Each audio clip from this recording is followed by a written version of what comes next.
it's Cloudy. How are you all? Today we're doing our Manga Mondays video, and this week I have 4 different series that don't have a theme, but I've enjoyed them nonetheless, and I really hope you guys like them. The first one is called Say I Love You, and Say I Love You was recently licensed and brought over here to North America. It's about a girl named Mei Tachibana who is really gloomy, kind of just plain, really average. She's 16, but she's never been in love. So the series tells her story of how she kind of ends up falling in love with the most popular guy in school, as that happens a lot in shoujo manga. The thing I like about Say I Love You is it goes from the really cliched, like high school stuff on the surface, all the way to like the very real moments and struggles that high schoolers go through, especially with love, with identity, who you are on the outside versus who you are on the inside. Shallow appearance versus like actual character on the inside, that's a really big theme in the story.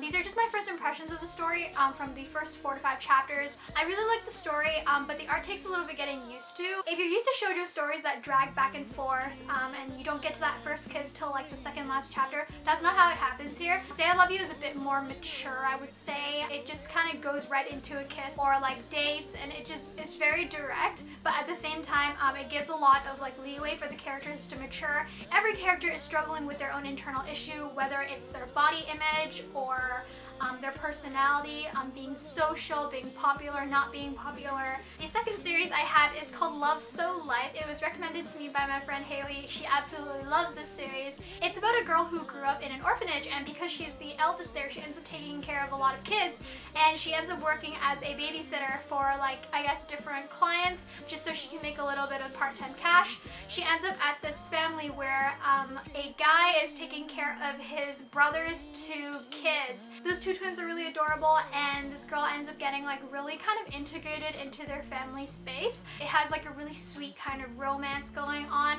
The only thing is that the girl is like 16 or like 17, I believe, and then the guy is like 20 something. So the little bit of an age gap is kind of iffy if you guys are uncomfortable with that. But other than that, everything is like really nice, really sweet, and it's just kind of like a little makeshift family setting to kind of bring out a lot of like the really happy feelings that come out of shoujo manga. So definitely try Love So Light if you guys want something really relaxing, just a lot of like feel-good feelings all around. I've been reading a lot of shoujo manga recently. So the third series today is called Sword Art Online Girls Ops, and I was kind of a little bit surprised when I actually found this series. It's kind of like a spin-off of the original Sword Art Online series. It follows the supporting characters and their adventures throughout the games. So there's no Asuna, there's no Kirito, there's no Yui. It's Silica, Lisbeth, and Lifa, and they're just kind of like going through the quests, doing their own thing.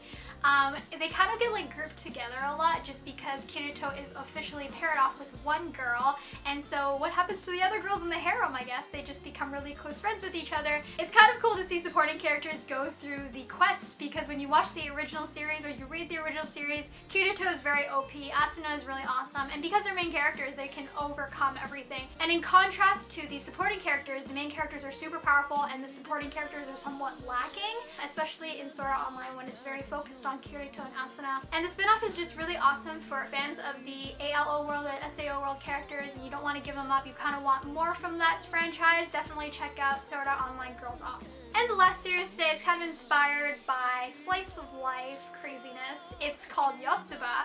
If you guys can see behind me, I have volume 1 of Yotsuba here. I actually got Yotsuba quite a few years ago when I first came out, and I only own volume 1, but I have read the rest of the stuff online. Yotsuba is like every single slice of life character mixed together and given green hair. She's just crazy. I love her. She's this little girl who's just so inquisitive and so curious and just so random. And the things that she does and the reactions that she has, they're just really awesome. A lot of random stuff just happens in these. It's not 4 koma, so they are like regular panels.